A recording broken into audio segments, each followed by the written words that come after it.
He's so cute, Fabio. So adorable.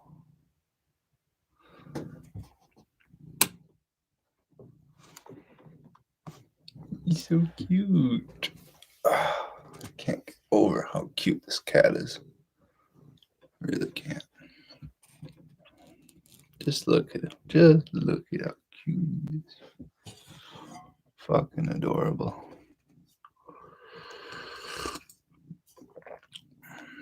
Alright. Back at it. Talking to myself at midnight once again. I like it. I do. I think this is 4 days in a row. Also 4 days in a row, no smoking. So I guess not smoking means I've got my priorities kind of worked out a little bit more.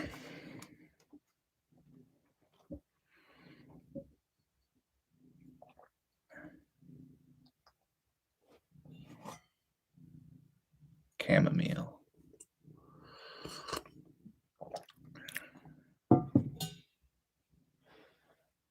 Should have added some honey to it. That would have been good as fuck.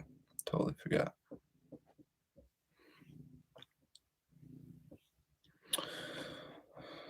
So I wanted to walk through my story for myself because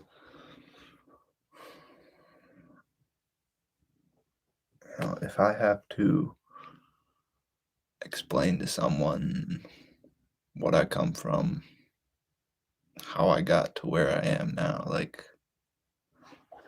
I want to be able to do that. And I don't know, it's all a bit muddied up for me currently, so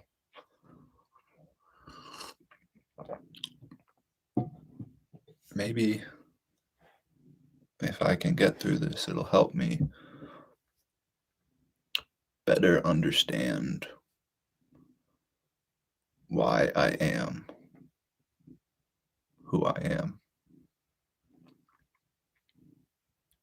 And also, I wanted to do this instead of talk about my usual 3 things, which is my dead brother, my ex-girlfriend, or God. But the only thing I'll say about the whole God thing right now is that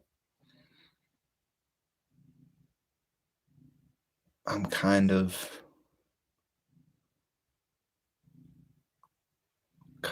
getting on board with the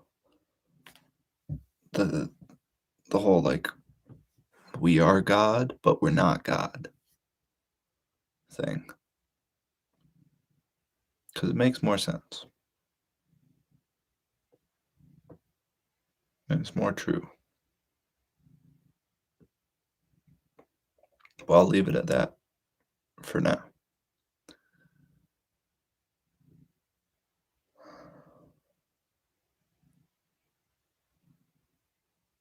I know I'm just talking to myself, but I saw the number of like viewers go up to 2 for the first time, and then went back down to 0. So like we're fine. But I have a feeling that like if I saw that number actually go up, then I feel like I'd have anxiety about talking a little bit more than just knowing I'm talking to myself. But like that's fine. I have to talk about this, whatever I'm talking about, to other people. I have to be able to do that too. Yeesh. See, I don't like putting that light on me necessarily. It's kind of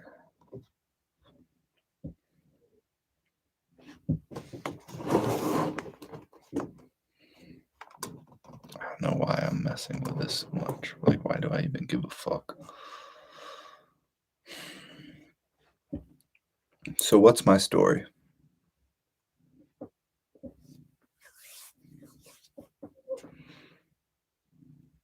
I am the youngest of four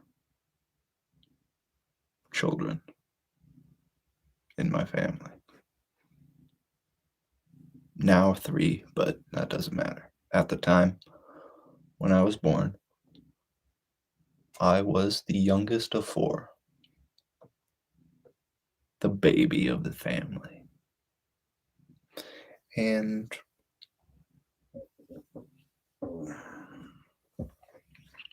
from the moment I was raised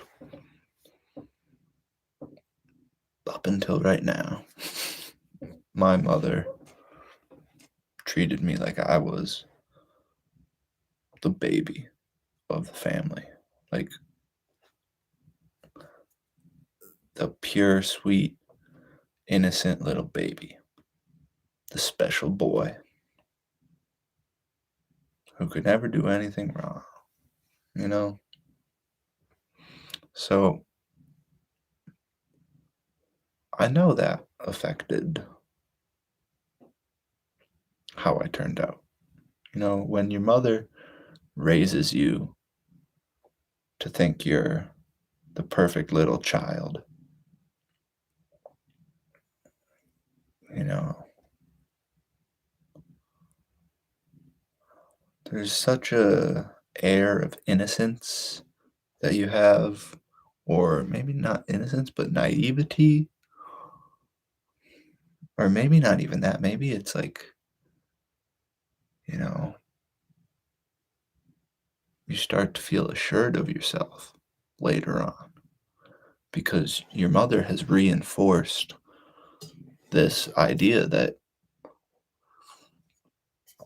you're the special boy for your entire life, So that that turns you into a gamma, kind of like thinking you're the secret king, thinking that you have the answers. I don't know, but I was the baby of the family. Two older brothers and an older sister, and a mom and dad who never got along. I come from a broken family, truly broken to this day.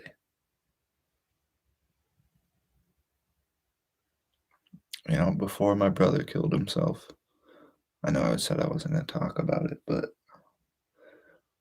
we talked about wanting to bring the family back together because we felt like we had been a broken family since the time we were children, which is true. 100% true. We were always a broken family.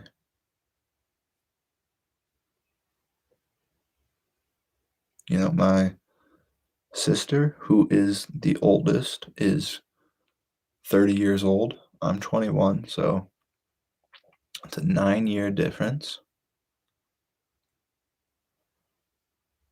My two brothers fell in between there somewheres. Uh, I was the furthest away from any of them. Like, I think it's at least like 4 years, 4 or 5 years from like me to the next my brother, one of my older brothers. It's at least 4 or 5 years. So like when I was a baby, I didn't I didn't have any other younger children. So when I was 2 years old, I was a little fucking toddler, and the rest of them were like 7, 9, and 11. You know, close enough.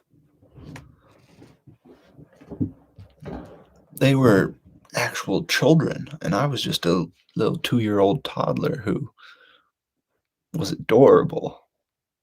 Like, I had, like, these curls and an afro, it was but, I was a toddler, like,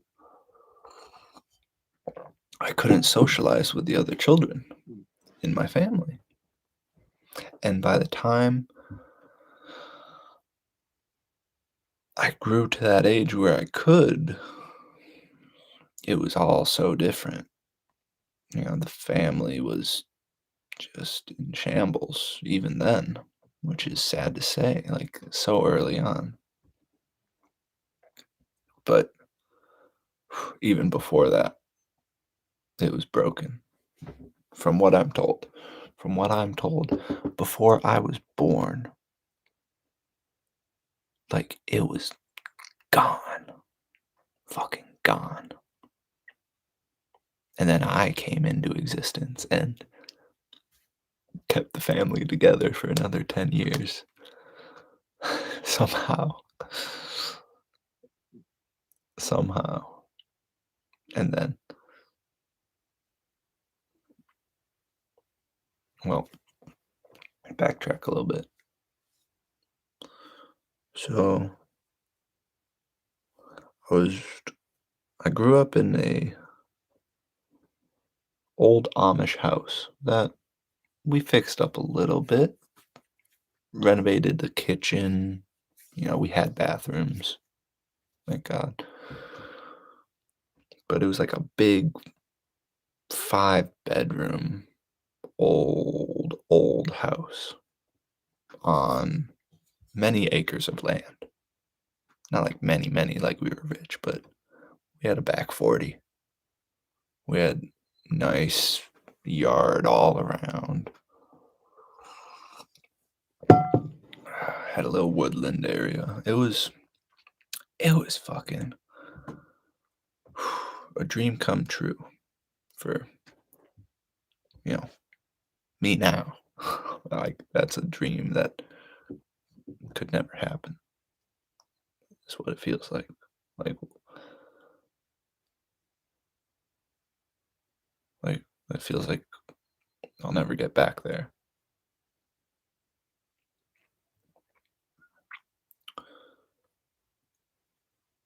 But I grew up disconnected from the rest of my siblings.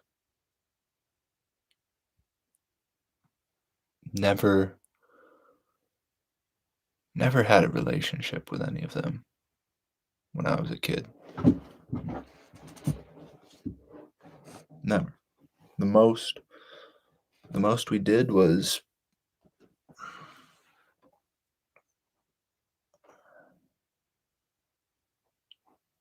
pick on each other. I didn't pick on them. They picked on me. And that's just a classic thing. That's what kids do, right? But that was the only bonding I had with my siblings. For the most part, I was picked on from the first few moments I can remember, however young I was. I was just that little kid that wanted to tag along but couldn't, wanted to do the things that everybody else was doing but couldn't. I was an outsider. In my own family, I was an outsider even as a little kid. And that showed because for a large majority of my childhood, I watched SpongeBob, I watched Scooby Doo. I watched a lot of television. I was already just disengaging from my world because of how bad it was. Did I know I was doing that? No. I was innocent. I didn't I wasn't aware that, like, I was disengaging and not wanting to, interact with my family, but that's what was going on. I was an outsider, and the only person who raised me and spent time with me was my mother. So that's why I was raised to be the special boy who was the perfect little baby. Like, that's what I was to her, and that's what, you know, and I saw her as, like, she was supposed to provide everything for me, which she did.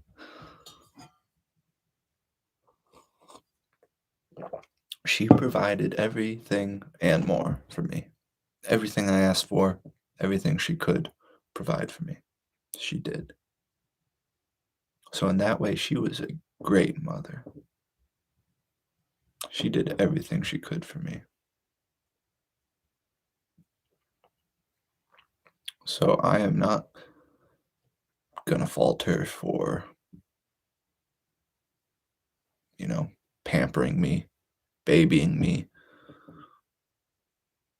She just, I think she just wanted better for me.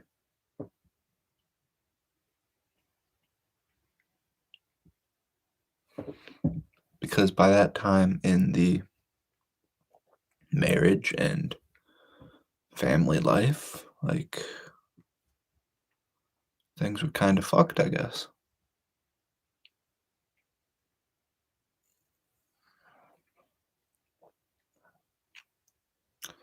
By the time I was 10 years old, my parents were officially divorced. But years prior to that, you know, say 6 to 10, which are the years of childhood that I can, you know, think I can remember, but I don't really have many memories. I just know what it was like back then. Like, lots of screaming, lots of yelling between my two parents. Like, they were broken up way before they got divorced, you know?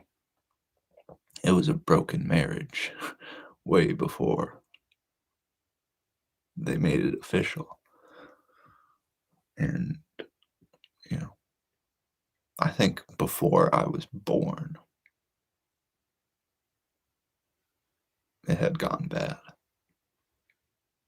So that's why I said when I came into this world, I kept I kept them all together for another 10 years. That's kind of crazy. I don't know what that means.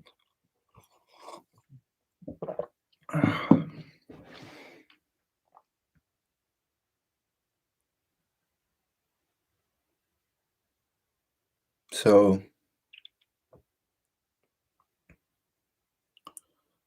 as a little kid, I would get to do whatever I wanted.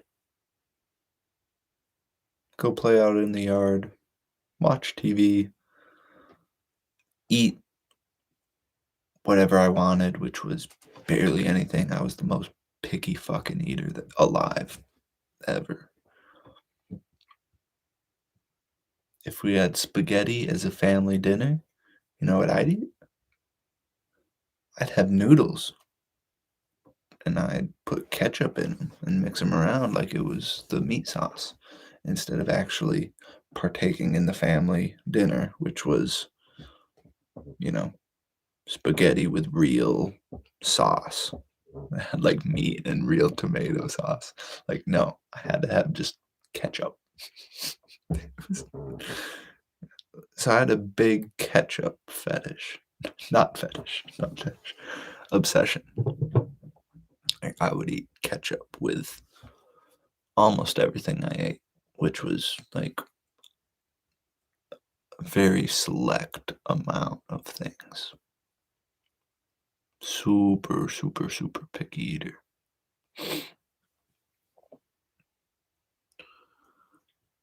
I don't know if none of this has to do with my story. So I was homeschooled up until 14 when I went to public high school. During my homeschooling, it was a one-on-one with my mother, large majority of the time. Probably 90%. Rarely did I have schooling with my older siblings. Rarely did we do any of that together. And I know part of that has to do with the age gap, and part of it has to do with the way we were schooled, I guess. Like, I think everybody got a lot of one on one.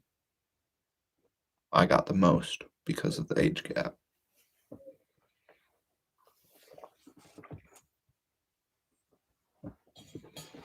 And, there was some like homeschooling groups and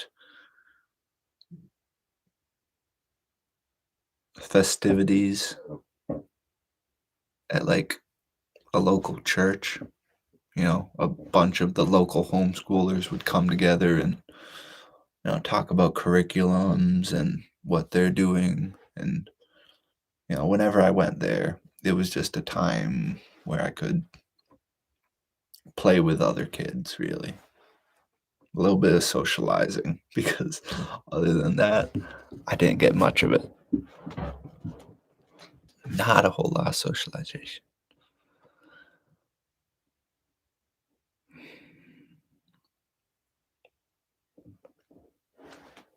Up until high school, my only socialization was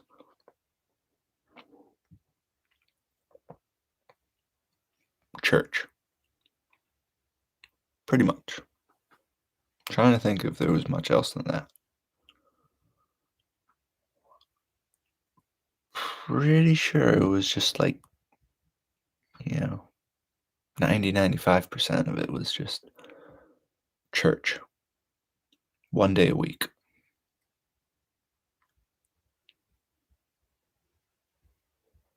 1 day a week. I got to see kids I knew, run around, play tag, do things that kids do, you know, when kids are just having fun with each other. 1 day a week. Eventually I made a couple friends where I'd hang out at their house. Rarely would they hang out at my house, but,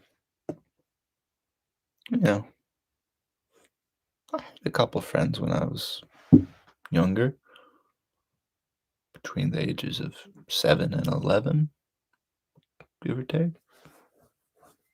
And 12 and 13, like, I kept those friends up until high school because I was still going to church.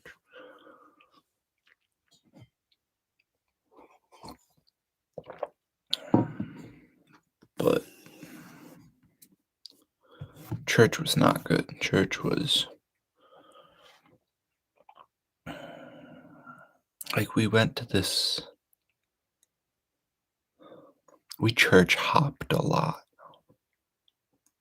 You know, I know before I have memories, I know that we church hopped more.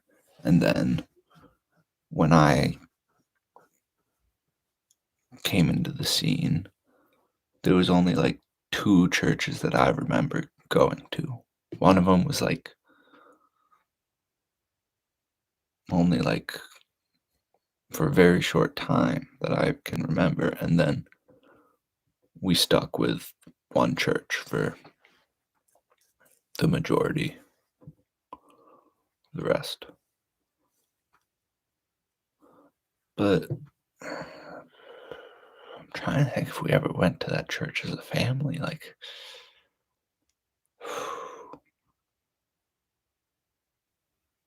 I guess maybe a little bit, but by that time, like, my sister had smartened up and opted out because, you know, my dad was a piece of shit. Not to sound mean, but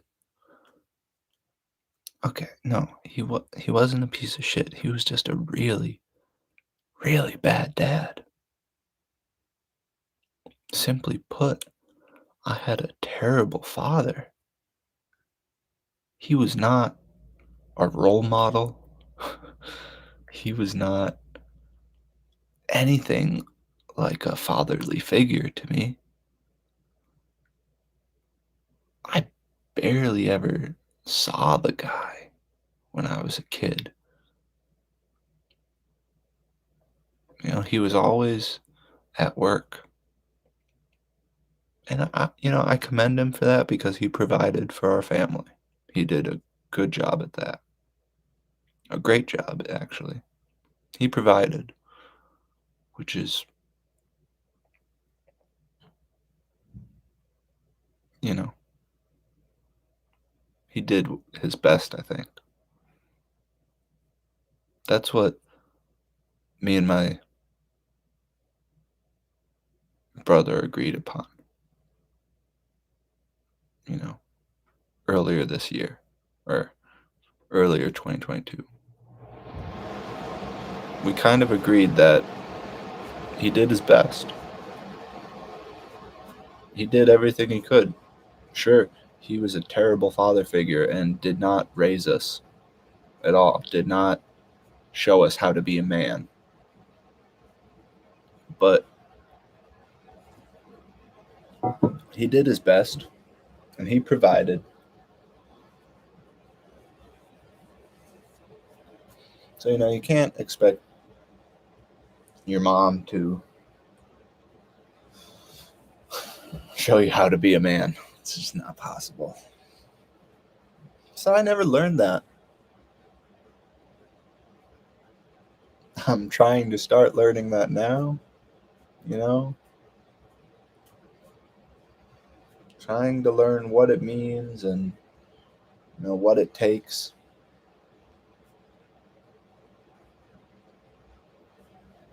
Because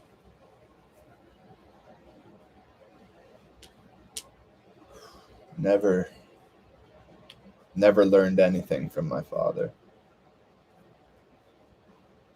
other than, how to be a hypocrite, how to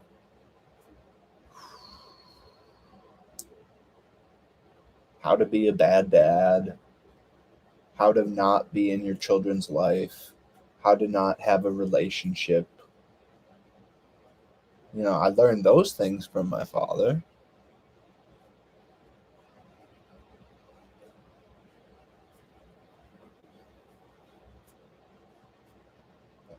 It was a broken family. I was born into a broken family. It's as simple as that.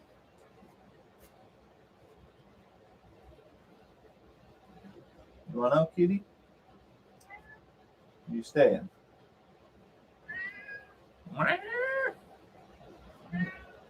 You're so cute. You gonna stay? Okay, let me know.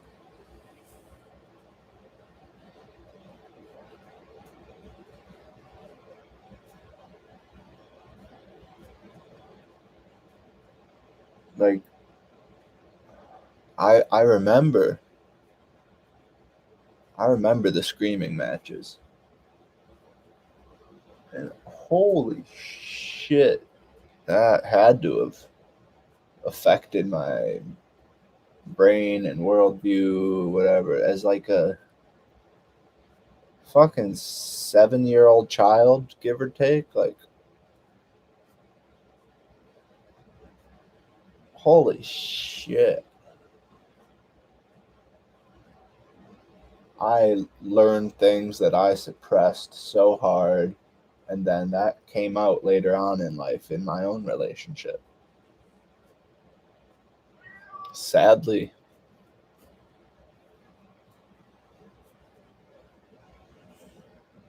You know, my mom and dad would be screaming at each other. And then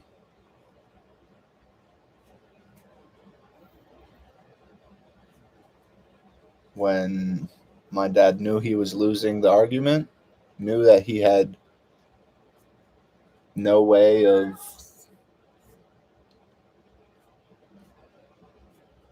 because he was a legitimate narcissist. He legitimately has mental problems. Okay, Fabio.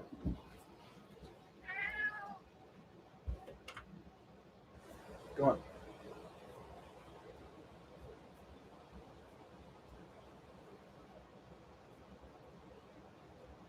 And now you want back in? What a bitch.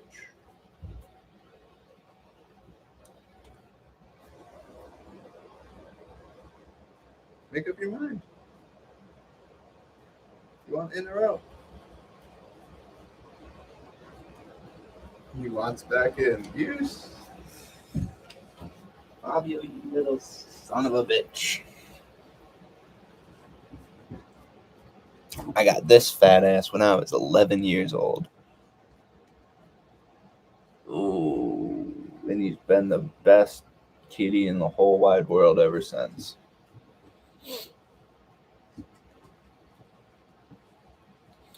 Absolute best kitty ever. But yes, my father had mental problems. Probably some, narcissistic personality disorder as well. He was a retard, just like me. A little different, but yeah. So I remember at the end of the screaming matches, when he was losing and was ready to give up, he would just be like, "Whoa! Whoa! Whoa!" And then, run off pretty much. He was like, "Okay, I gotta leave. I gotta go to work." Or like whatever he had to do. That's So he'd just be like, "Whoa!" as my mom is screaming at him, "Whoa! Whoa!" And then he'd run into the other room. Tell me he loves me. Literally, he'd tell me he loves me. And then leave. I remember that sequence of events happening numerous times, like in my memory that I can remember. Like that happened many times.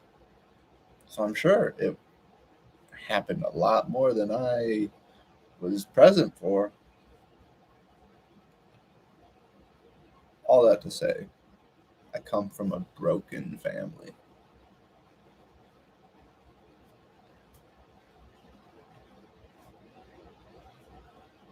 Homeschooling was easy as fuck. I never had to try. If I didn't even have to do that much, it was usually only like an hour of school, 2 hours in the morning, and then the entire rest of the day was mine to play video games, watch TV, do whatever I wanted. That's what it was always like. I had minimal structure, minimal direction. If I completed my couple hours of homeschooling in the morning, around, not like early in the morning, no, it was like 10 or 11. Then the rest of the day was mine to do as I please.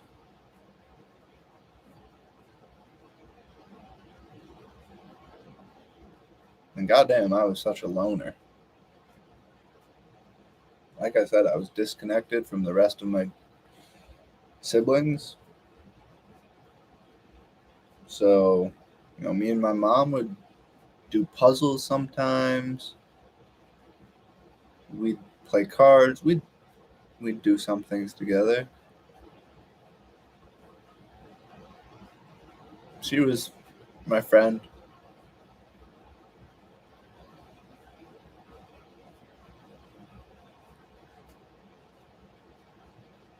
And and then I had my best friend when I was a kid was a girl.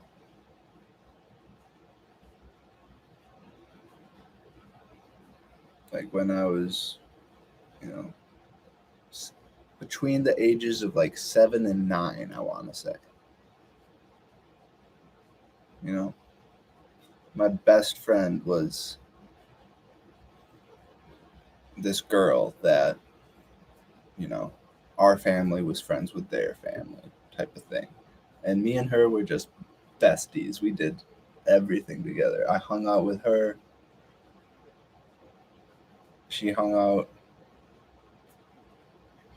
at our house sometimes, I guess. Like, yeah, I can remember that.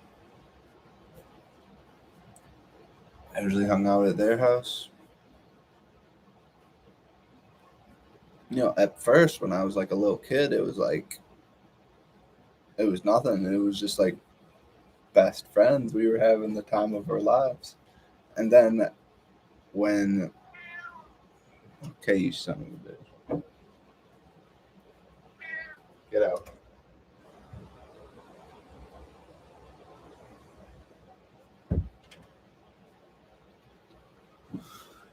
Watch, he's gonna be meowing in like 30 seconds to get back in.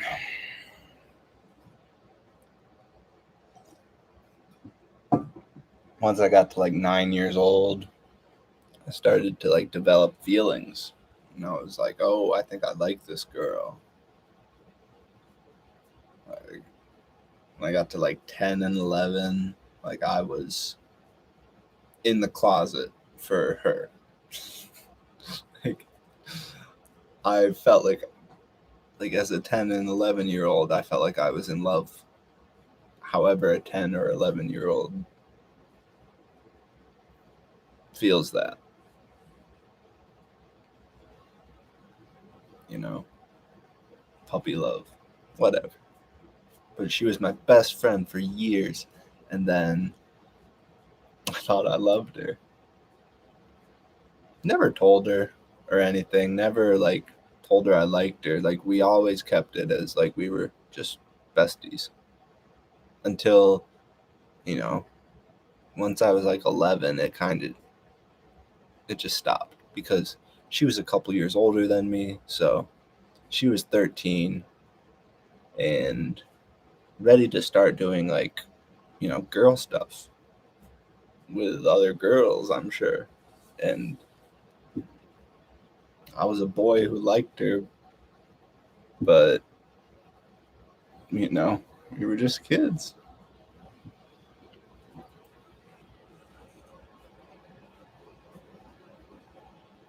And then we just stopped hanging out, stopped doing anything together because we just got at that age where it was just kind of weird, you know.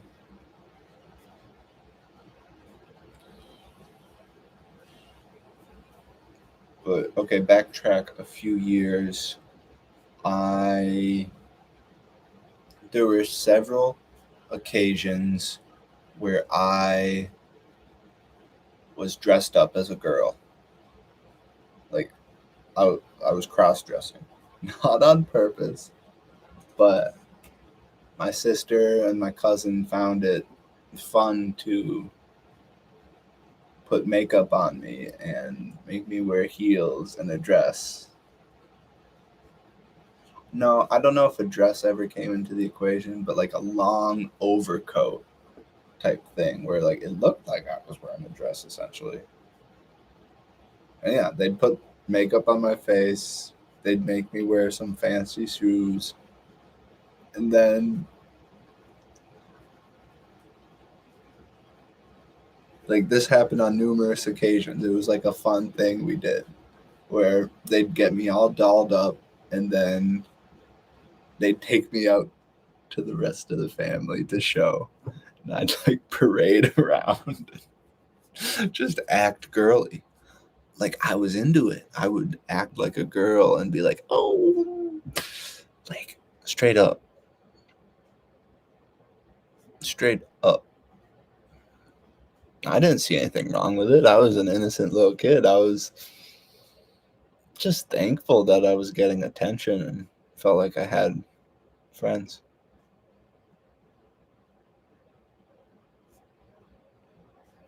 You know, because I never did really.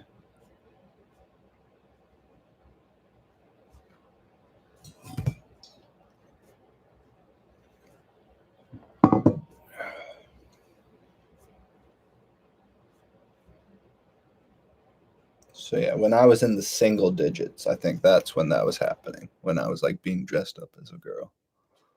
I don't know if that really happened once I got into the double digits. I was probably like ready for that to stop.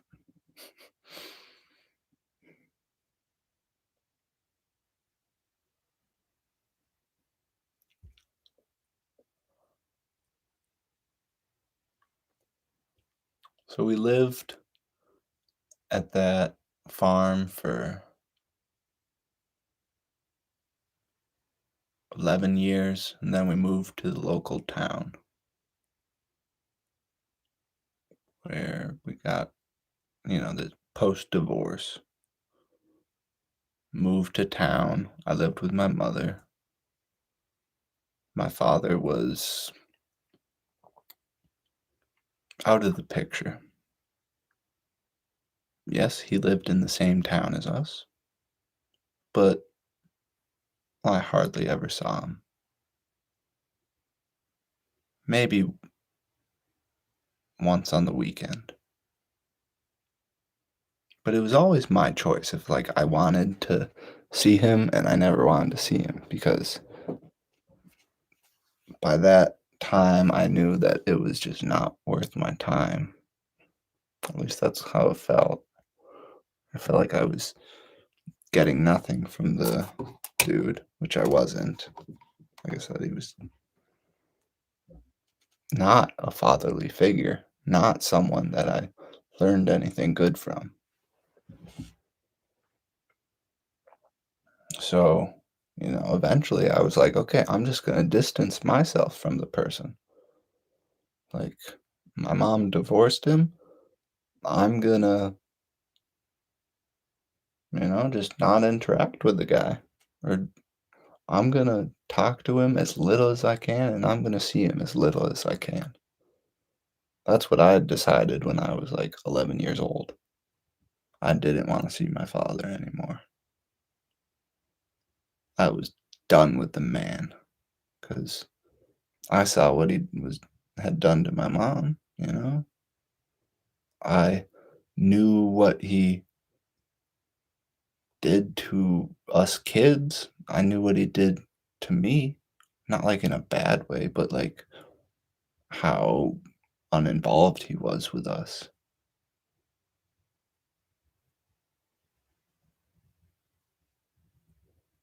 So it just made me not like him from a young age. I didn't like him.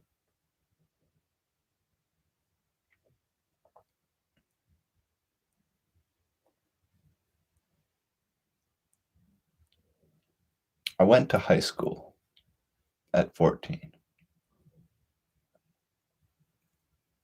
Like I said, homeschooling was easy as fuck. Barely, I didn't have to try at all. Didn't have to do much. I felt like I was learning stuff. I was really good at math, and like it just everything came natural to me. It seemed all the homeschool curriculums were, yeah, it seemed like I was learning stuff, but it was all really easy. And then decided to go to high school instead of continue my homeschooling because I needed to be socialized. I wanted to play sports. I wanted to do things that other normal kids do, you know? He's back.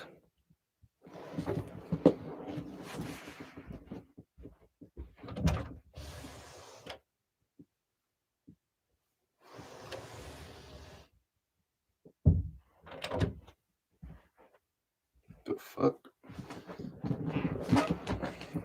Come on, Key. Come here.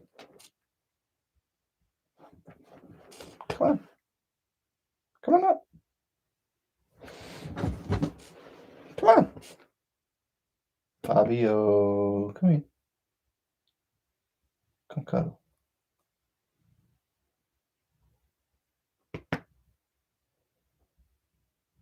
Come on. You filthy animal. Come here.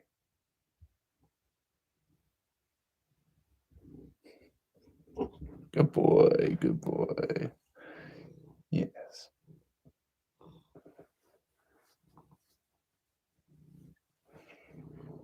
So yeah, I just wanted to be a normal kid by then. I wanted to do normal things. I almost went to middle school for like the last year, for like 8th grade, because even then I was like, you know, I wanted to feel normal, do stuff with other children. But in the end, I held off and just went for high school. I think that was good for me. You know, I got a taste of what that was like, what the public school system was like. And that was also really fucking easy. I just kept my head down, did what I was told, and got mostly A's because, I didn't even have to try. Some stuff I did have to try. Yeah. But large majority of it was just I just sailed right through.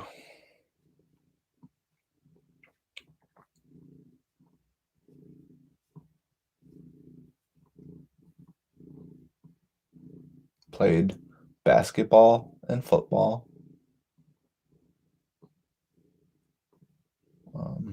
Basketball all 4 years. I didn't play football my freshman year, but then I got pressured into it my sophomore year, and then I didn't have the courage to quit after that, even though I wanted to. I wanted to quit junior year, I wanted to quit senior year, but I just stuck through it. Basketball, I always enjoyed it. It was my favorite sport. But our team was shit. Always shit.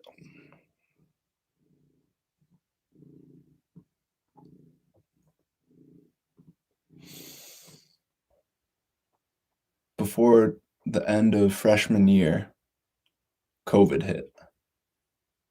Right around spring break. And we came back from spring break, and it went to online. All online.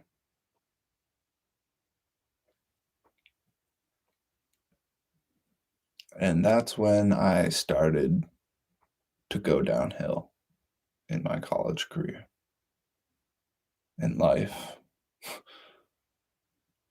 I don't know.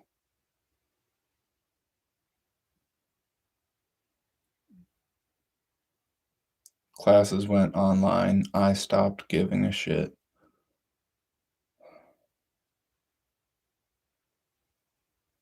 I had a couple psychedelic experiences that were not good for me, probably. Looking back at it, they weren't good for me. I thought that's what I wanted to do at the time. I thought I needed to explore in that way, but god damn, I was a fucking retard. 19-year-old.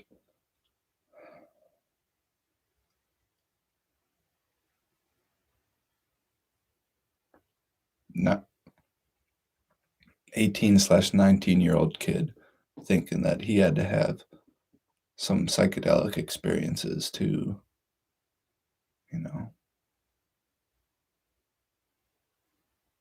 feel good, understand the world, try and understand it, try and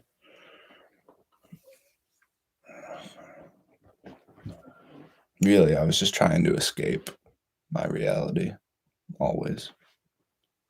Escape my past, escape my present, because I was always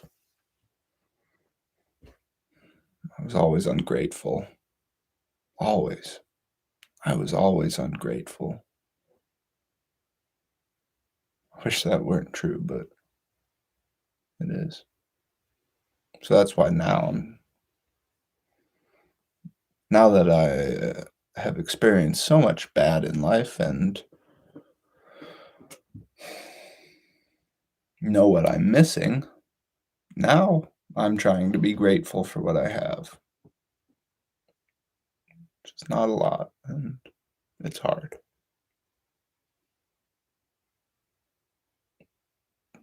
But I try.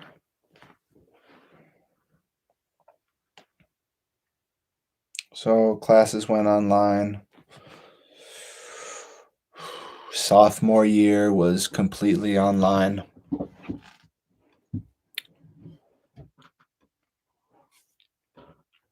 I fucking hated that shit. By the end of my sophomore year, I thought I was ready to be done. Like 100%. I thought I was ready to be done because I couldn't take it anymore. One point at the end of, you know, sophomore year, or maybe it was in the middle. I don't know. At one point when classes were online, I thought I wanted to blow my brains out. I had the image in my head of like grabbing the gun, putting it to my head, and blowing my brains out. Like I saw that image in my head. It was more than just a thought, it was an image. I imagined doing it. That's how bad it fucking sucked.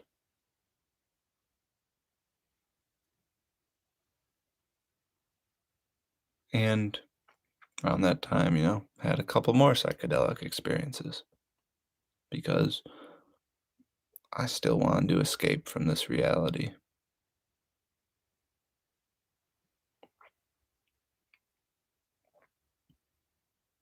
Was was that helpful for me? No. No. None of it was. They never were. I was such a fucking retard. Holy shit. None of my experiences were ever helpful.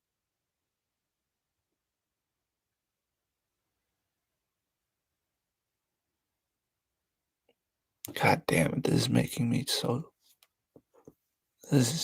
fucking depressed.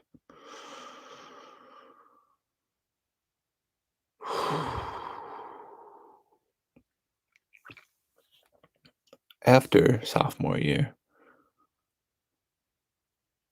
after going through the most stressful time of my life at the time, um, that summer I took a tab of acid that was not acid. I don't know what it was, and I never will. But what I experienced was essentially a 4 to 6 hour panic attack. Just doom, like the worst feeling ever. And I kind of think that changed me.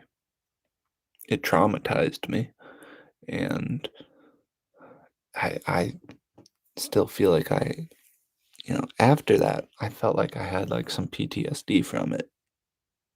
Like I had like triggers. I felt like that, like my anxiety was way worse after that, like on a regular basis.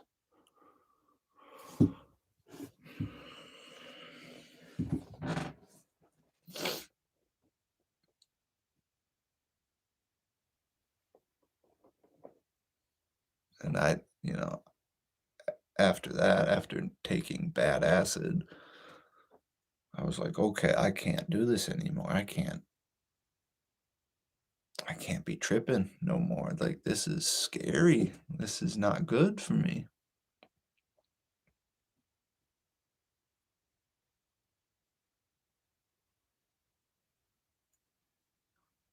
We were still smoking.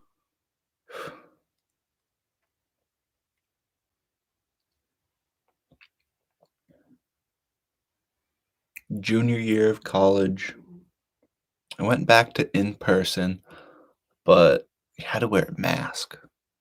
But it was also like hybrid. Some stuff was online, some stuff was in person. But whenever you went on campus, you had to wear a mask. And that, like I said before, not that big of a deal. Should have never bothered me as much as it did, but it bothered me a lot. And I got into the whole like free speech thing and like you can't make me wear a mask and blah blah blah blah blah blah.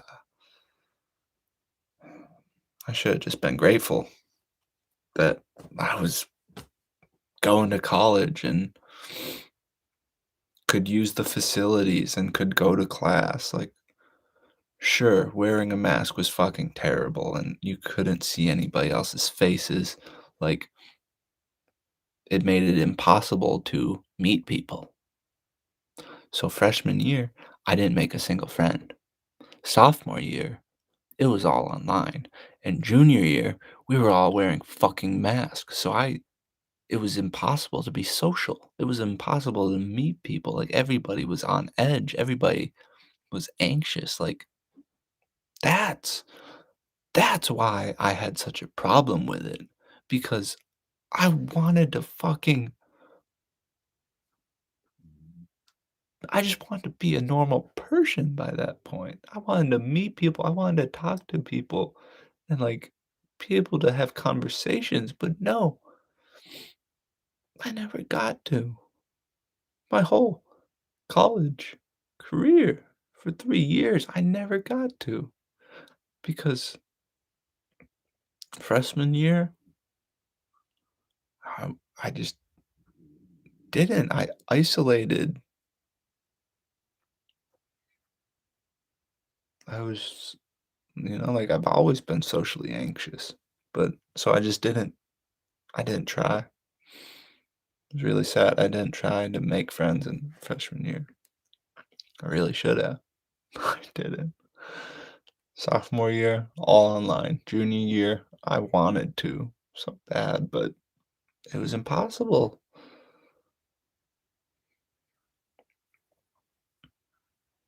Then I just got so fucking fed up. I was like, I can't take it anymore. I just can't take it. And I decided I was done. College isn't worth it, I said. There's no point for college. There's no I have no reason to be going to college, I said. I'm never gonna use a degree, I said. So I gave up. In the middle of going to college, I gave up. I still had classes. I was still enrolled, but I just gave up.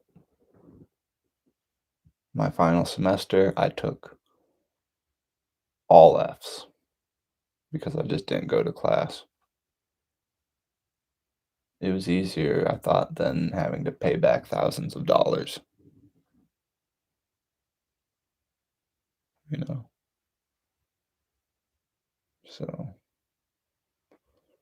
now that really has fucked me over if I ever want to go back because I got like 4 or 5 Fs my last semester, and that's not good. So, but I was 100% certain that I'd never want to go back to college. So I was all for taking the Fs. I was like, "Yep, I'm never coming back here. There's no point to care." I was all in.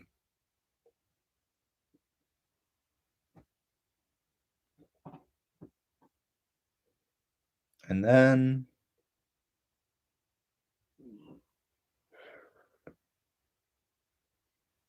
I mean, before that semester where I got all Fs, and my brother killed himself, the one that was living with me. So, you know, our relationship never really got any better.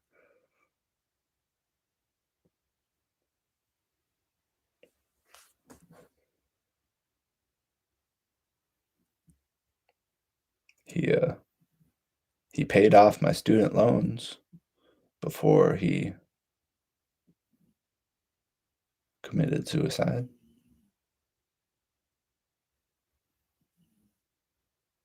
I still don't know how I feel about that. I feel guilty.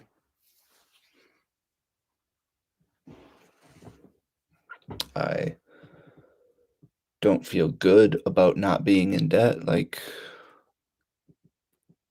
I wish I never took the money. No, I didn't know he was gonna. I didn't know he was gonna do it 2 days after, but I should have fucking known because he had already told me he wanted to. So why the fuck would I take money from a suicidal person? You know, I was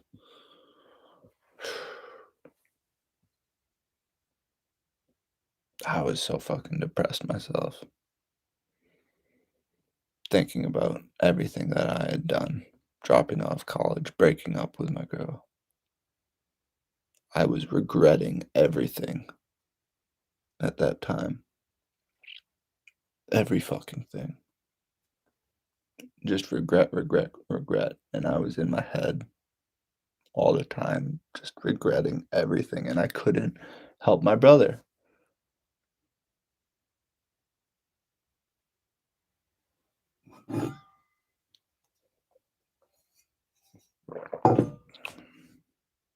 So he died. I felt guilty for not being able to help him. Felt like a terrible person. Felt like I couldn't do the one thing that I was supposed to do, the one thing that I was meant to do. Stop my brother from killing himself, like, help him find his way. I couldn't. I couldn't help him.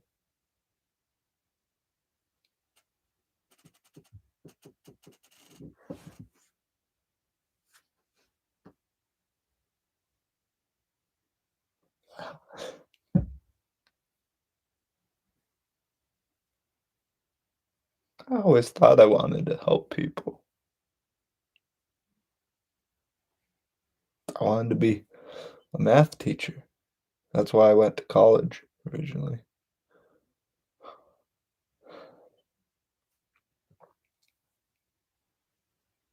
I thought that would be a good way to help people. You know, kids need help.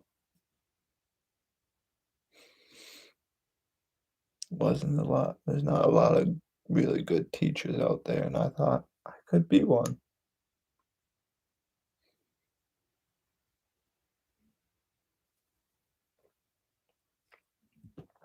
And then I just started to see the school system for what it was, see how bullshit it was, how we're indoctrinating all these kids, and it made me not want to be a part of it. It made me not want to engage and be a teacher. But I still wanted to help people. I just never figured out what I wanted to do after that. After I gave up on being a math teacher, like I never figured out what I wanted to do. I was just wandering, never feeling like I had a purpose or a goal or a vision of my future because I didn't. I was just wandering, buying time until I quit, gave up. But I was buying time thinking that I was going to figure it out. Like something was going to click and I would it would make sense, like what I was supposed to do.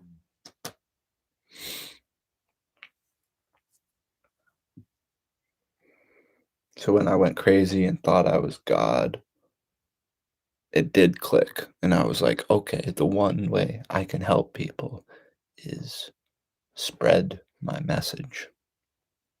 Like, is that not the craziest fucking thing you can think? Uh, Thinking that I needed to help everybody understand that they're God. Like, that's what I wanted to do to help everyone. But it was just me being fucking crazy.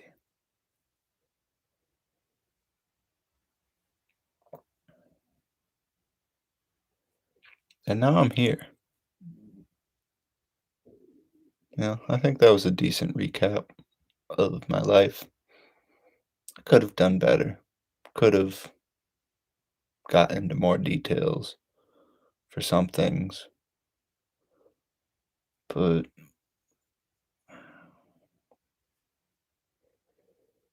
it is what it is. I will listen to this tomorrow probably and get all sad at certain parts, I'm sure. Thinking about what my life used to be like and thinking about what my life could be like. But maybe it'll be good. Maybe I'll have new thoughts about what I could do. Because that's the goal. I want to fucking figure out what to do with my life. So that's why I wanted to recap what I have done with my life. 'Cause I need to move forward. There's no other direction to move other than forward.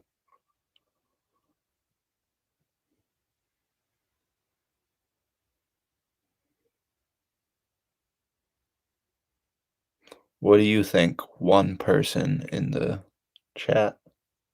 I see the number at one, so I might as well address you.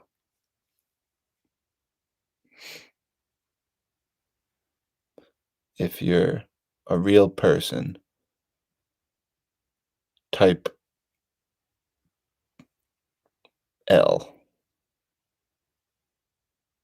Yeah. Forward ever, backward never. I like that. I like that. Mark Kamsari.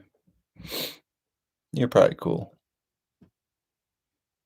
How am I? I don't know. I'm all right. I've been better, but you know, I'm trying to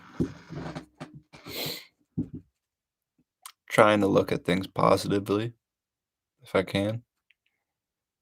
I'm uh I'm just some retard from Wisconsin. Not very special. Don't have much going for me. Uh, but like I'm trying to be a good human being, trying to do what's right. However, whatever that is, whatever that means, you know, whatever I think is right. I'm trying to do it because I used to be apparently a Luciferian, you know. I learned that recently because I used to think I was God and everybody's God and like we all can do whatever the fuck we want. But I learned pretty quickly that that's not true. Like you can deny reality, but you cannot deny the consequences of reality. Simple as that. So I denied reality for a while there, and then there were some serious consequences that I couldn't deny anymore. So, Mark, nice meeting you. Um, I've been talking for an hour and a half now, and right, right, you can't deny the Earth is okay, okay. F- I'm with you, but I don't like to say it's flat. Level. That's not bad. Yeah, you know what's up. You already know. But definitely, like the Earth is not a spinning ball with curved water, right? Right?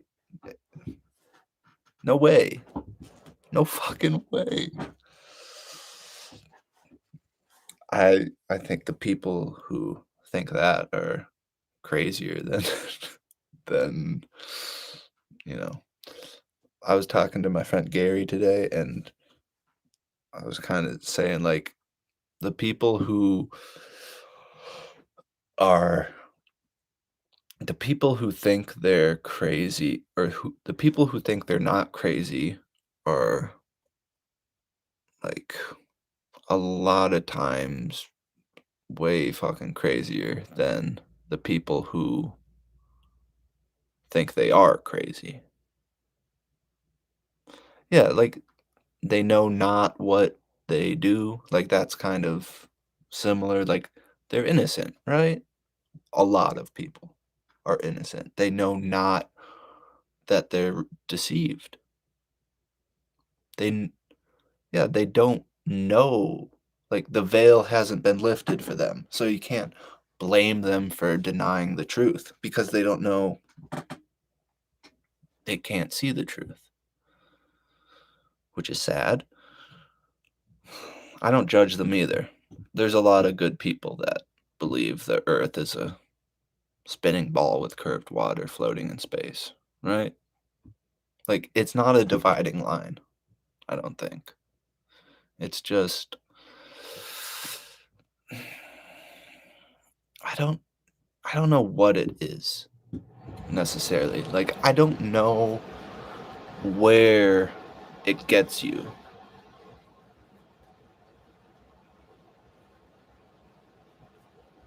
Like once you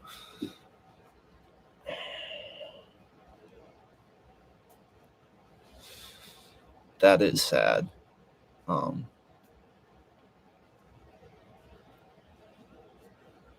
Very sad. I've cried over my children who are still blind to it.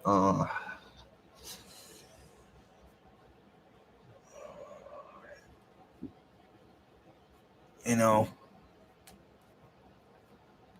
if your children are like adults, then like people my age, 20 something, I get what you're saying. Like you can be more, you can, yeah.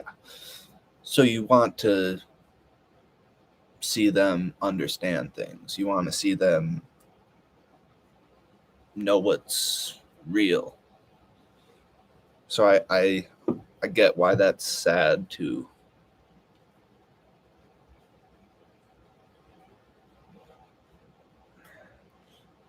But also, it's important to just accept that not everybody is gonna not everybody will get there. It'll never happen, and that's why it can't be a dividing line. There's no reason to, like, for example, not be friends with somebody because they think the earth is a spinning ball with curved water floating in space. You can still be friends with a person who thinks that while thinking that the earth is not that the earth is level, or simply just saying that you don't know what the fuck the earth is. Like that's the bottom line. It's a personality trait. It's called open-mindedness. Like open. Are you open or are you not? If you can be open, you can say that you don't fucking know what the earth is and be okay with it. But some people are, they need definitive things. They need to believe that, like, that science has got it figured out, that they want to put the, like, responsibility in somebody else's hand. They want to say that, oh, other people have figured it out, so I don't have to. I don't have to think about it. Yes, the earth is a spinning ball with curved water floating in space. Thank God I can just sit back in my chair now and picture that blue marble and feel comfort being a tiny grain of sand that means nothing. Like, I don't know. I used to be there. I used to be a nihilist. I used to think that we were on a spinning ball with curved water floating in space.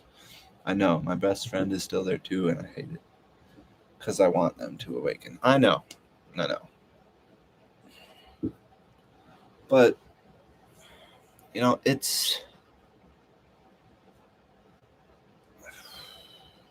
there's so many things in this realm, in this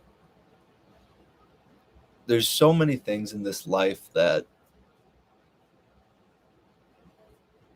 like, we're not going to be able to understand them all. We're not going to be able to be aware of everything and awaken to everything. There's so much out there. Everything you want, everything people call like conspiracy theories or whatever. We're truth seekers. So we just want to know the truth. We want to find the truth. And if the best truth we can find is accepting that we don't know, then I just wish more people would be there. I wish more people would accept that they don't know, that nobody knows. Like, science is a religion. So, or the science because it's trademarked. But a lot of people follow that religion and they accept that the majority of things in this realm have been figured out, that like we can, that gravity is what causes things to, you know, do all this random fucking bullshit. I am happy to say I don't know. I agree. I am very happy to say I don't know. It's a much, much better place than claiming that you know and then having to like defend that position over and over and like get mad at people and all that. Like there's like it just causes arguments to claim that you know something, and then, you know, if you come across somebody that, you know, either says that you don't know or that they know something different, like it just causes conflict. It's much easier to accept that you don't know and that nobody does, at least for, you know, things like the shape of the earth. And I was going to say the moon landing, but we kind of know nobody ever went to the moon, right? We kind of know that that's just, that was a fucking psyop. That was something that, you know, it just, did Freemasons play golf on the moon? Did they? That's the story. That's the story, apparently, that some fucking Freemasons played golf on the moon. I don't know. I'm not buying it. A lot of people do.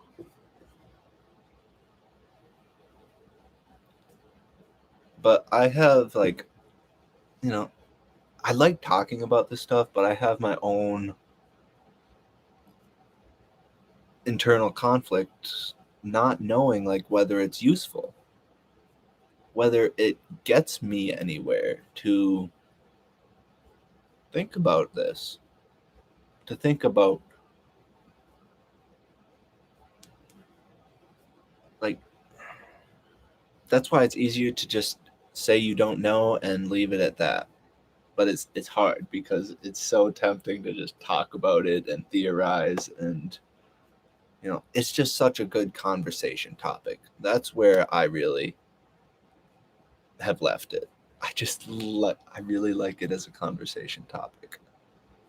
I like talking about conspiracy theories. I like using flat earth or the moon or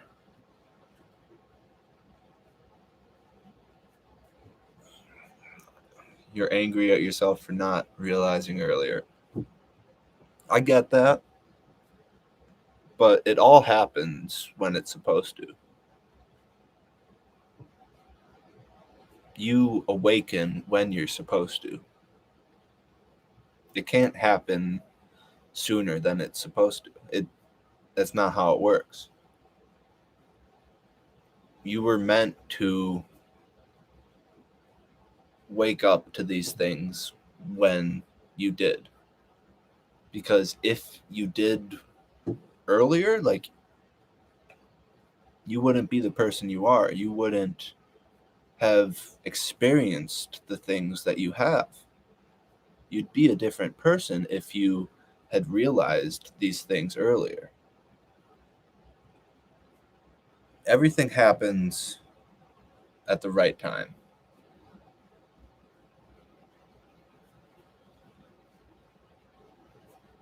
We gotta, it's about trusting God's plan, right? I've I've never done that.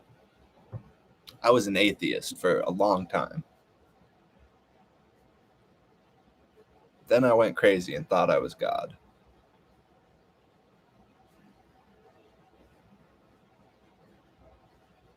Yeah, no, I get that.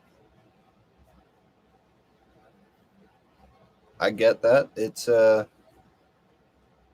It feels internal, right? It feels like it was always there just waiting to like it like the knowledge or the understanding was just there inside you but laying dormant. So it feels like it all came from within.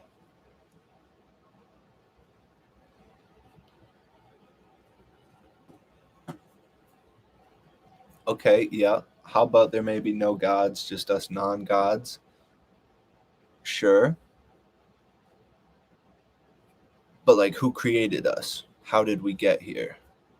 Do you accept the theory of evolution where like we evolved from monkeys and like, you know, everything evolved from like these little specks of germ? Like I don't like that, but I agree that it's hard to believe in a god. I've never been able to. For the longest time, I thought it was complete bullshit. Like it made no sense to me whatsoever that like I thought everybody that believed in God was crazy.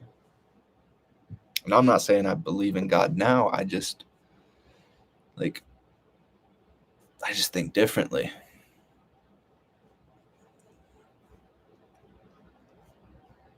There may be no gods, just us non-gods. Like yeah, we're not God. But where do we get this like feeling from?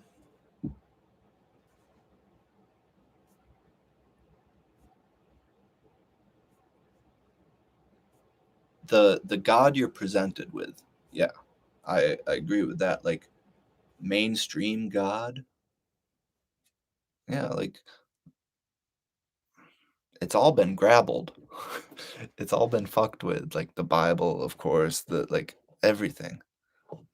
Science, like that, yeah, that's how we got to this point where religion is like all the religions are just bullshit, pretty much. I don't want to believe either. I don't. But at some point, I feel like I might have to choose to believe something. That's a thought I had the other day. Is like I told myself my whole life that like I didn't believe in anything. And then I realized that atheism was like it takes more to believe in atheism and evolution than it does to like believe in God, I think. Whatever God is, whatever God means to you. I don't like the word necessarily. I still use it. It's because everybody knows. So, why do you think like I thought I was God? Like I was like, yeah, it makes the most sense to think that. Like, yeah, you believe in yourself.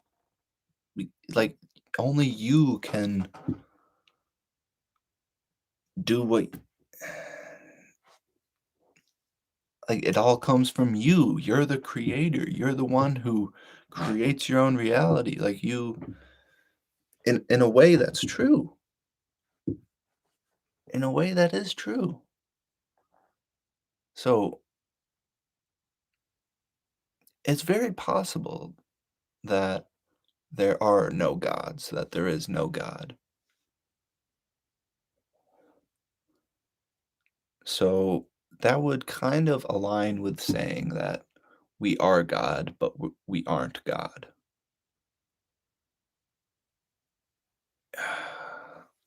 Like,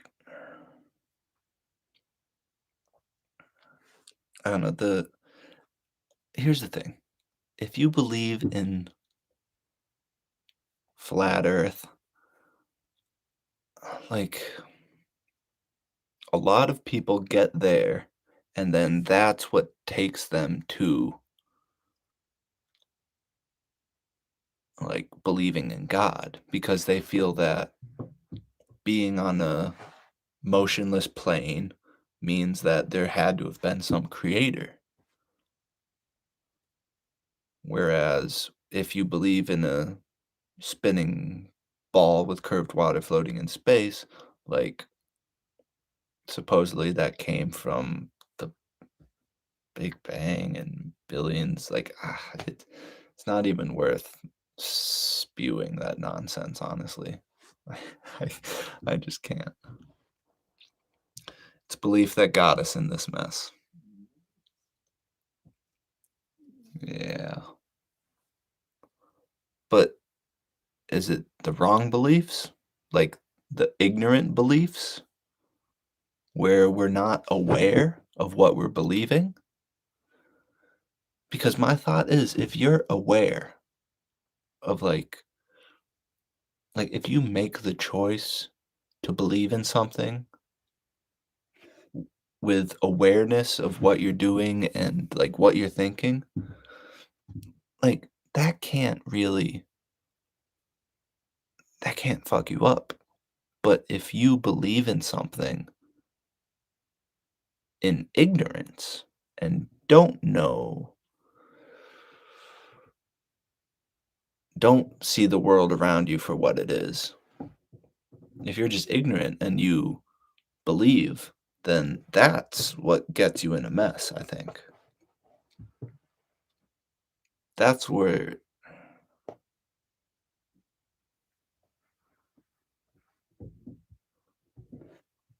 well, it's our own mental laziness to check and our desire to want to think we can trust people. But people are also good. Yes, people lie and people are bad, but people are also good.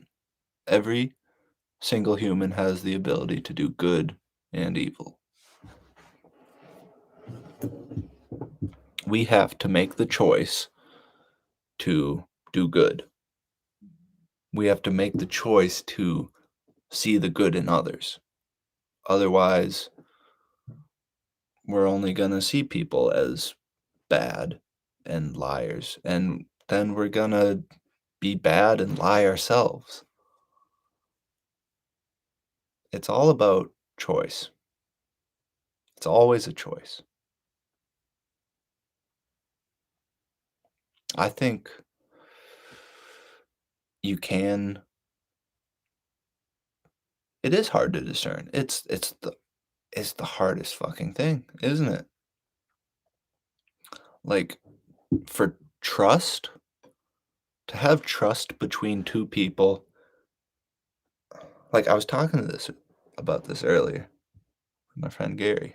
I know I said that before, but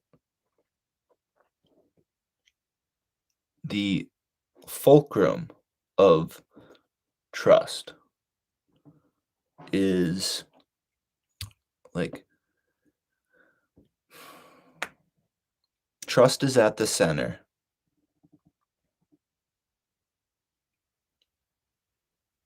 Trust is at the center, and on one side, you yourself has to be honest, and on the other side, you have to require honesty from the other person. And then if you can get both of those things coinciding with each other, like, you're honest, you're honest, and you require honesty from whoever else you're interacting with, then in the center, balancing on the fulcrum is trust. I don't know where I was going with that. Okay. It's hard to discern, yes. Scary too, if I'm honest.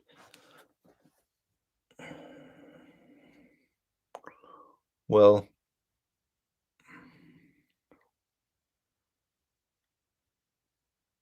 Exactly. So you know the universal language, clearly. I can trust you, but I can't trust you. You can never really trust, but you can choose to trust. It's always two sides of the same coin type of thing. That's why it's always a choice because, yeah, you can never really know, right? Like we were just saying, you don't fucking know. But that's why it's a choice. A choice made out of trust in some certain situations. Uh, yeah, yep. We have the choice to believe and the choice not to believe. We have the choice to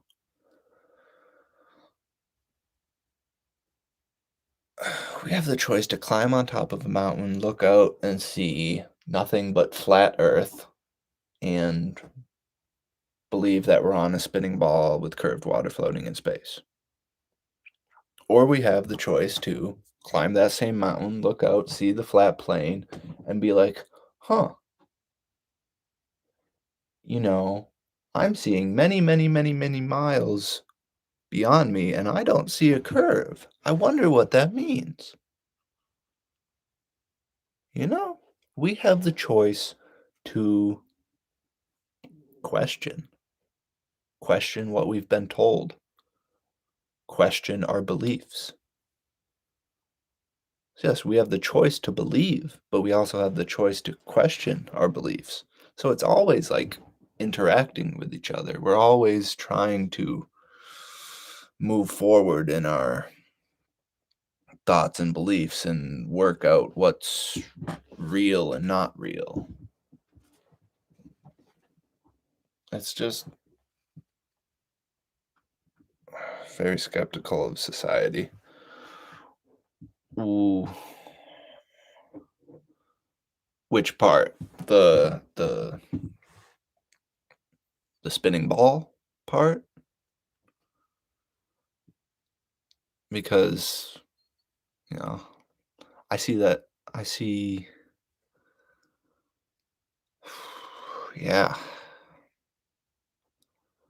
Yeah, to know that the large majority of people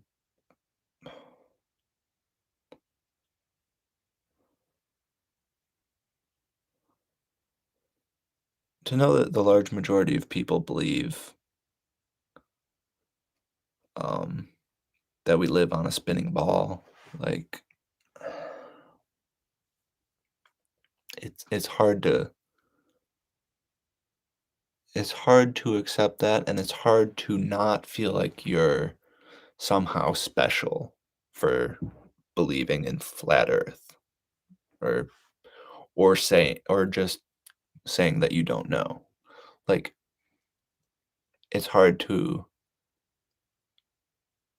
get in between those 2 things. Like, no, you're not special for saying you don't know and rejecting the spinning ball model. And it is,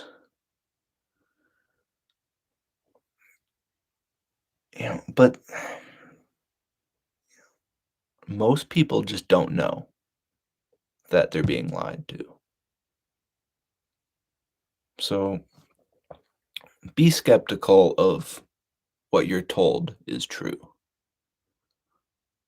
because a lot of the times, if you're told something is true, like if that comes from anything mainstream or even from just another person, if you're told something is true, a lot of the times they're lying.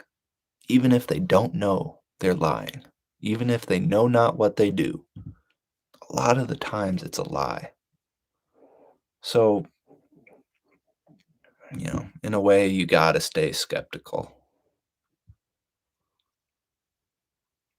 And that's why trust is so hard. I agree. Trust is a very hard thing. But like you gotta choose. 90 plus percent of us are good? Yeah, I'd agree with that.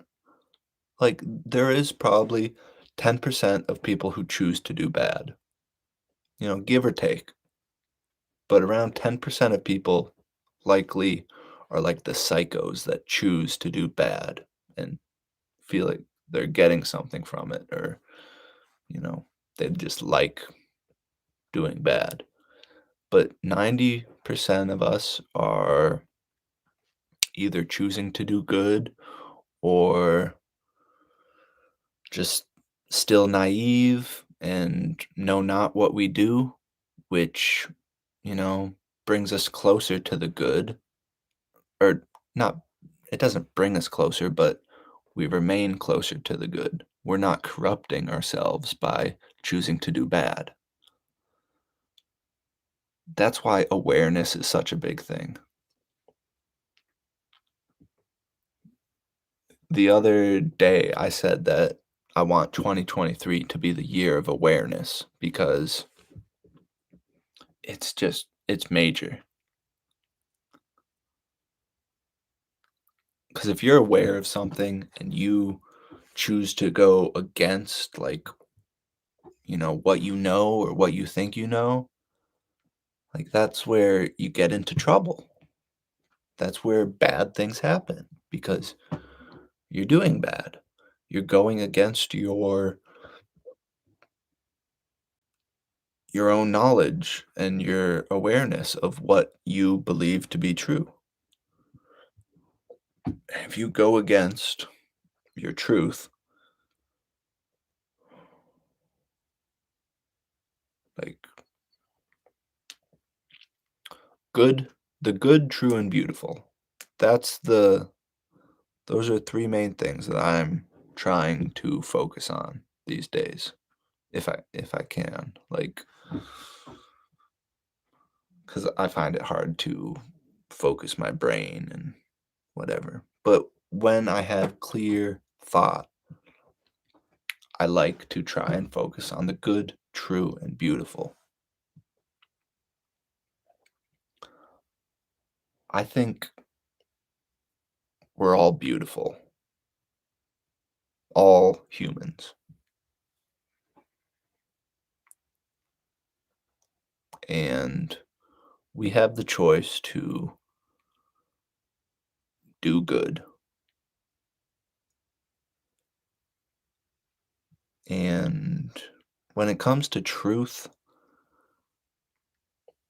you know, truth might require belief.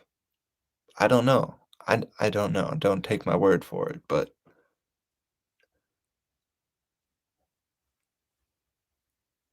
yeah, yeah, I struggle with choosing my, like, I don't know where you're at in life, but me personally, like, yeah, I don't know where I'm going. I'm a bit lost. But I know that, like, if I just made a choice to, like, do something and stuck with it, like, I'm young enough to where I can make something happen. Like, it's not like I'm a lost hope. I still have a chance. I feel like I don't try and feel bad for myself. I don't try to lost, yeah. Just lost.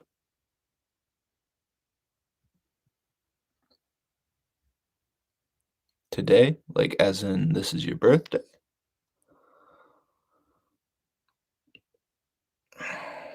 If it is, happy birthday. If not, like, I don't know, I'm just reading it. No.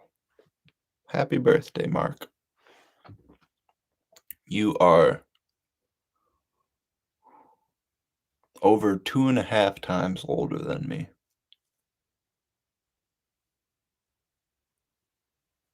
It's kind of amazing. That any any human at any point in their life cycle, like, they can Not like that. No, no, not like that.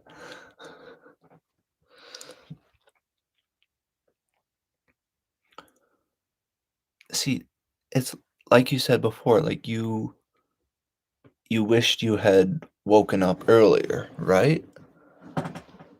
But, it's important to just be thankful that you woke up at all, that you're 54 and you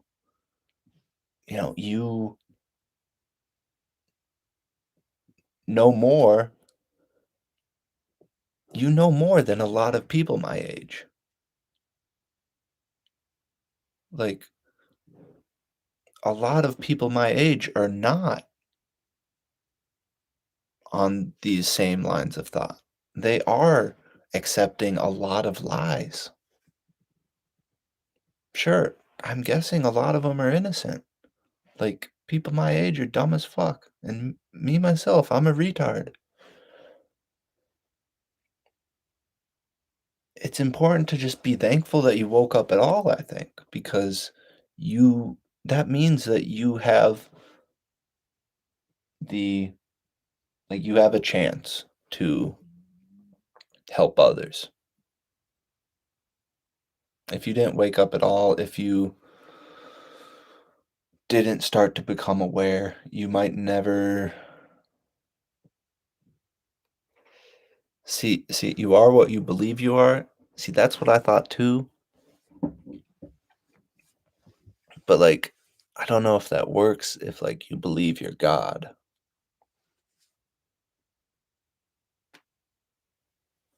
because I believed it. I believed that, like, we're all God, and it's kinda different. There's saying, we are God, and there's saying, we're all our own version of God. I think those are 2 different things, and I think both of them aren't correct, because we are God and we aren't God, and there might not be an actual okay, you wanna know my best theory for what God is? Current working theory. Like, I don't know what God is, but I think it's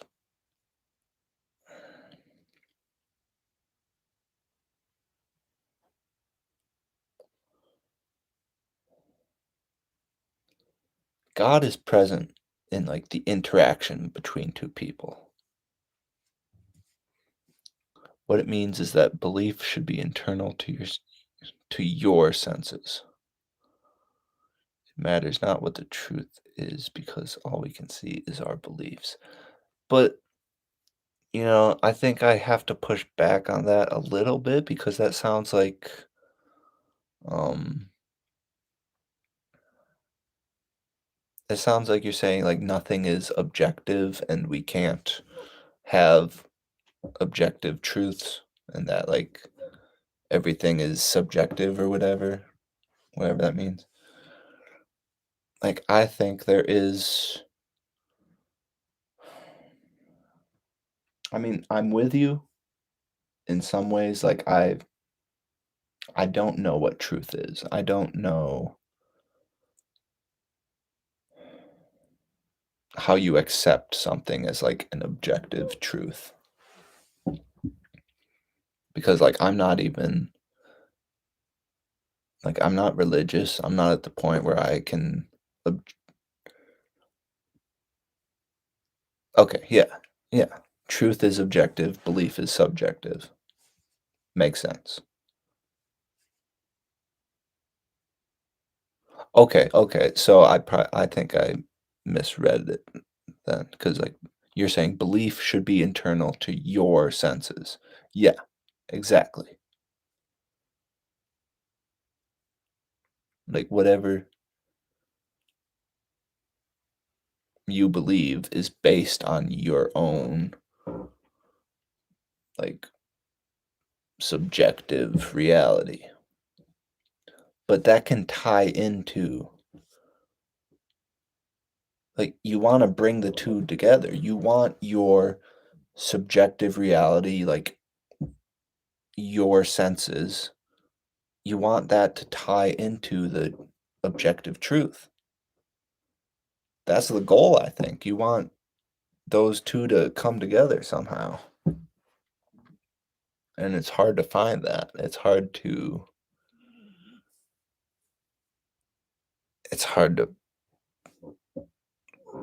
find that middle point between objective truth and subjective beliefs.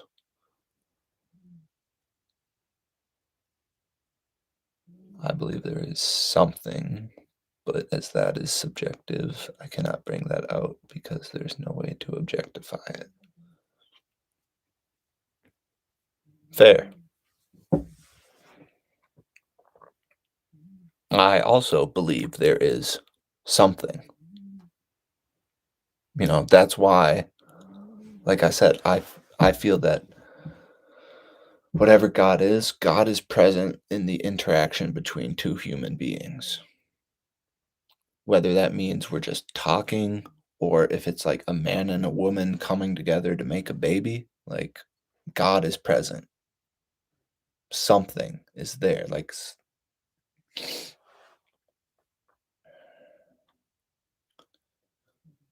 but I don't know. I don't. That's a working theory. That's a thought I have. Like people say God is everything and God is everywhere around us all the time.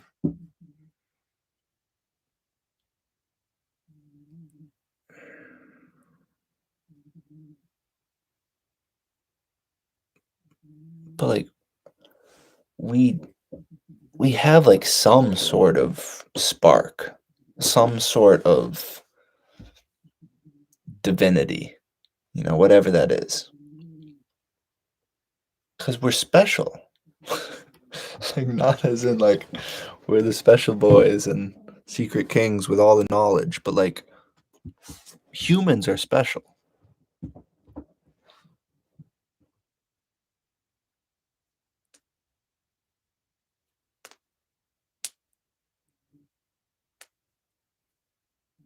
Yeah, that is you. I'm not sure. Humans are special. Like we have consciousness, we have free will, or we have free will. Other beings, animals, whatever, might have consciousness.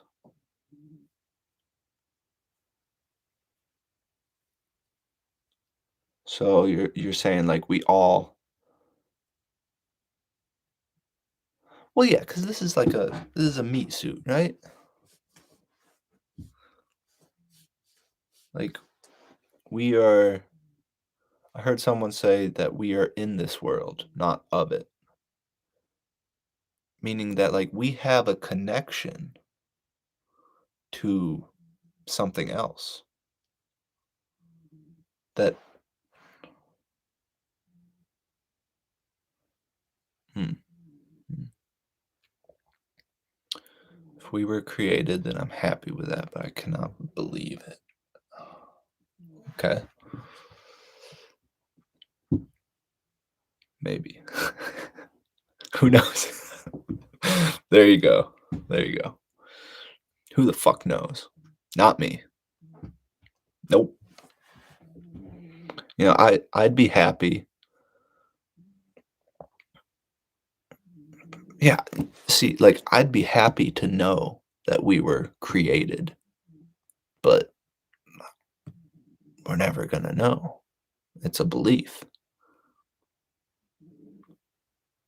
You can choose to believe that we're a creation, that we were made in God's image because like that's I don't know, there's something there.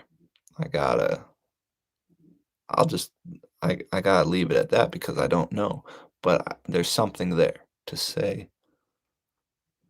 It can't. You're right. It cannot be proven. I don't even know if I would love to know. Like, maybe it's better to just stay not knowing and, like, accepting that you don't know. Maybe it's better that way because there's so many things in this life and in this world that we're never gonna be able to know. There's just no possible way for us to prove it. There's no possible way for us to test or, we're just never gonna know so much. So when you get to that point, it's like it helps to just accept that you don't know and then start to focus on the good, true, and beautiful. Like what you can do, what you can do with your life, like following your own truth, doing good, and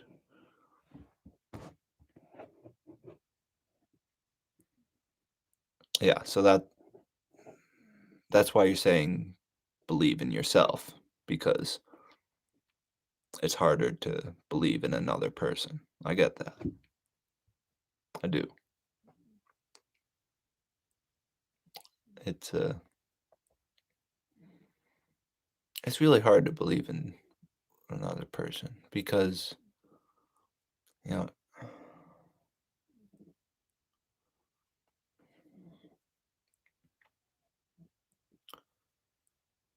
live and love yourself. If you're there, you know, props to you. I find it hard to love myself these days because of my past and the inability to let go of it, thinking thinking and feeling that like I've done wrong and telling myself I should have done better. Like I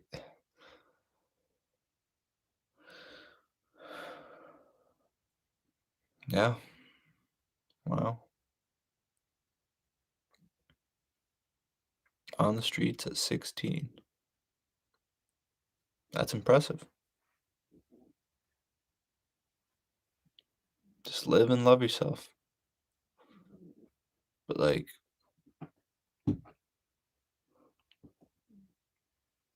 you don't want to stay on the streets. So, you know, yeah, it'd be nice to never look back. I want to do that for real.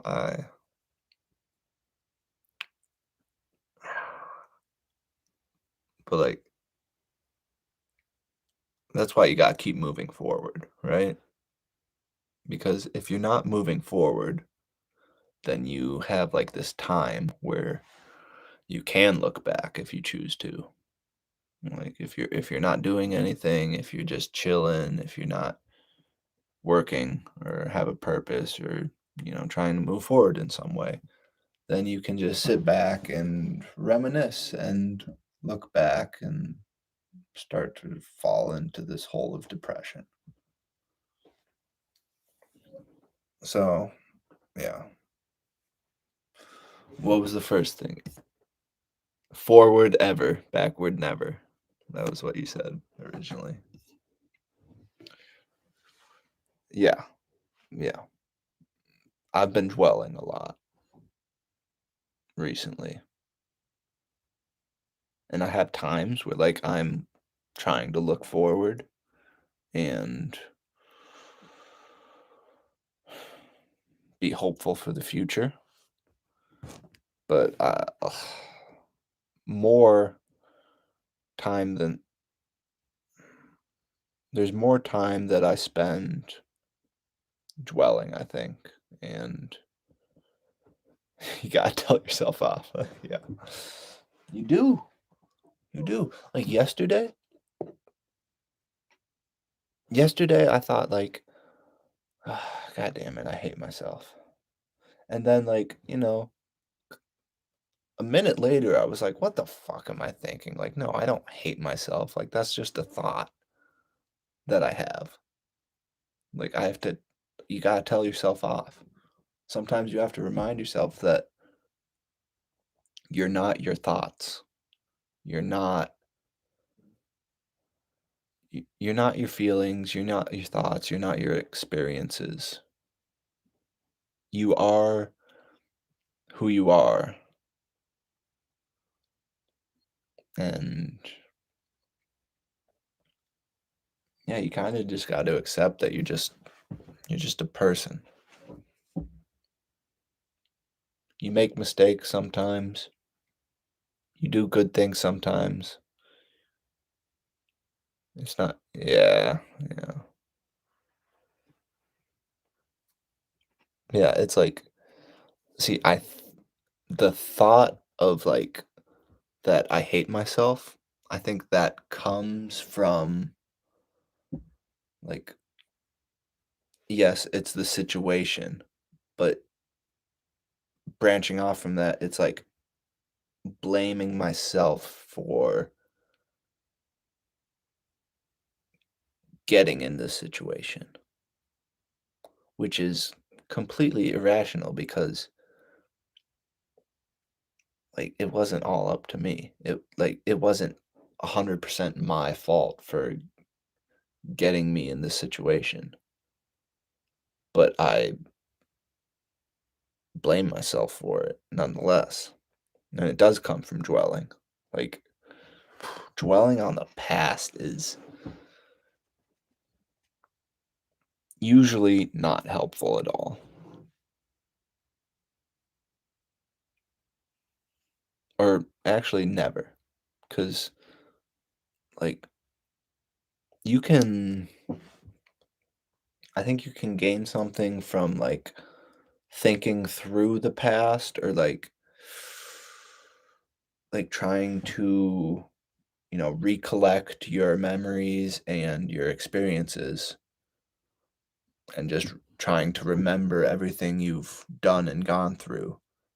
But I think that's different from dwelling on it. Like you're saying, dwelling on it will not change it. Dwelling on it means that you're just going over the same thoughts over and over and you can't get past that. You can't look forward. You're just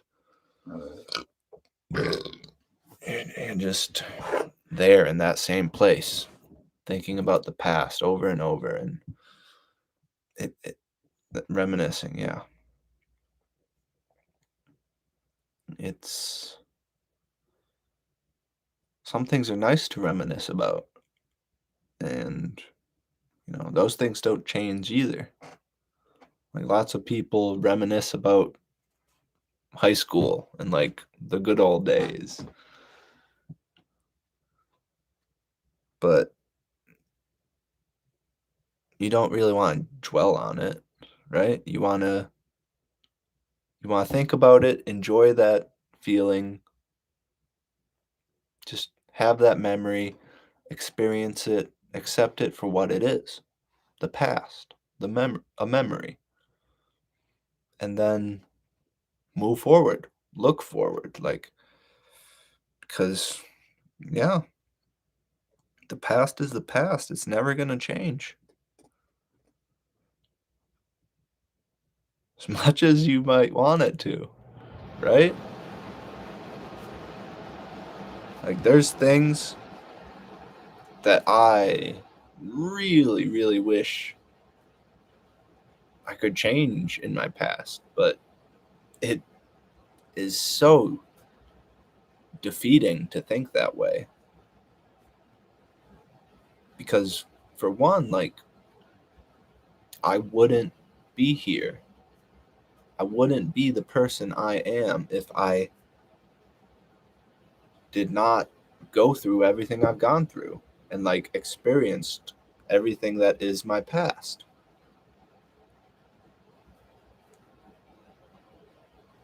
I forgot if there was a second point. I don't know.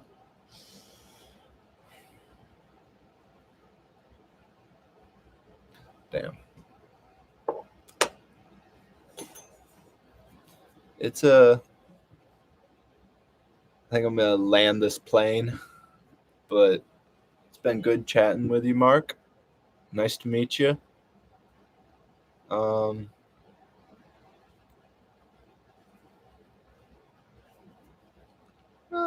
manipulating.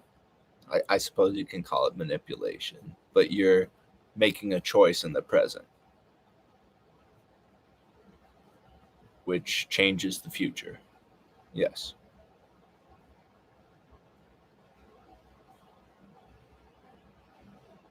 It's been a pleasure, mate. Much love. All right.